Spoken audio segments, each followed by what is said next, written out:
I might make a couple videos on drop shipping since I have experience in e-commerce and all this stuff. There's plenty of people that already do it, so there's no need for it, right? That market has already been satisfied. I don't have to go and make another introductory course on drop shipping. That shit already exists. But what about all the other stuff that hasn't yet come into the market? What are all the solutions and answers that people are looking for that have yet to be answered? And I think I have a few of those. For answers, they're looking for how to level up their personal life, their finances, their relationships, their network, and their business. And that's where kind of I've fit in that gap based off of experience, equanimity, relatability, and results. Yeah, have you ever read books in Spanish? Yeah, of course. And I mean, I grew up in Argentina, so everything was in Spanish. People ask me, Luke, why is your English so good? The thing is, my parents made me go to an English school.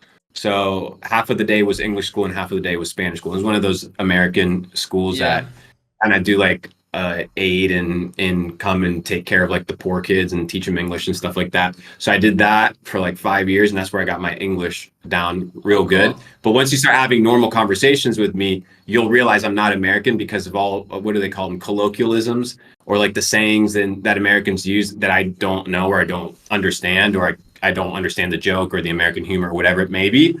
But people are like, oh, this kid's white, blue eyes, must be American. Yeah, I would have never guessed, honestly. Argentino, papi, Argentino. Buena. That's the name of the game. That's amazing. Oh yeah, actually, congrats on the that you speak World Spanish, Cup, bro. Oh, bro, what a game, bro! That was such a satisfying game, dude. It was satisfying because here's the thing about Messi, and I'm not one of those guys that praises the circus show of sports and the craziness that's attached to it, and your entire life revolves around a soccer player, a football player, whatever you want to call it.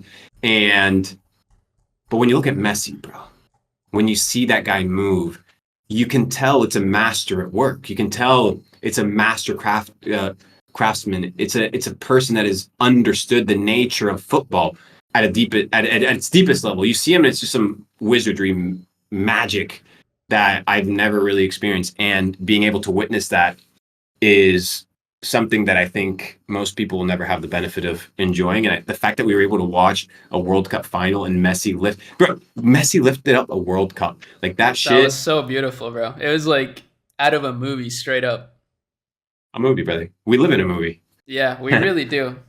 So that's that's so incredible. I mean, I want to just get right into it because there's so many things that I want to talk to you about that I've been saving for this podcast. Obviously, there's a lot of current events. I want to talk about that. I want to talk about how they tie into money markets, because I know you're big into money markets and you're definitely one of the best people to talk to about that in this space. So I'm definitely looking forward to that. Let's just begin. What have you been up to in the last 6 months since last time we talked? Yeah, dude. So last 6 months, I think the first podcast I did was with you. Mm-hmm. And I was like, oh, well, that was pretty good. And yeah, I was like, let me do a couple more podcasts. Let me shoot some vlogs, and shit kind of took off. Yeah. So I was like, maybe I do this YouTube shit for a few years, for a while, since crypto did extremely well, e-commerce did extremely well. I want a new paradigm. And as the world evolves, and as currencies shift, and as what is of value changes, you have to move and change with the times.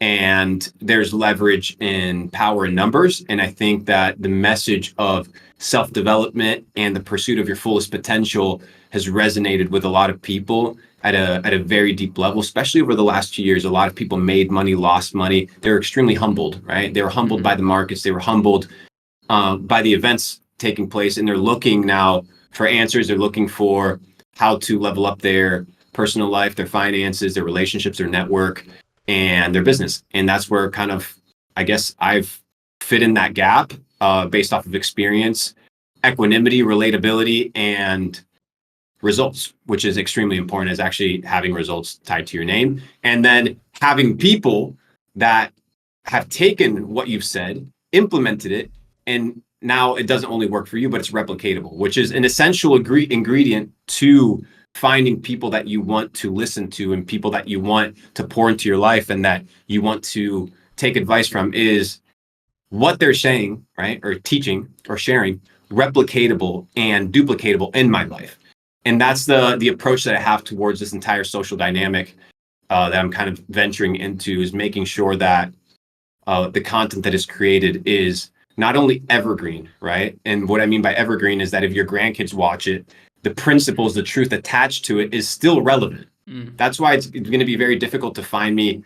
I might make a couple videos on drop shipping since I have experience in e-commerce and all this stuff, but I want to transcend the average tutorial video and thing. And there's plenty of people that already do it, so there's no need for it, right?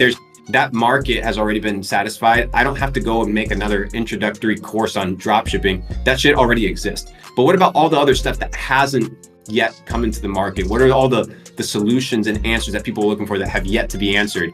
And I think I have a few of those.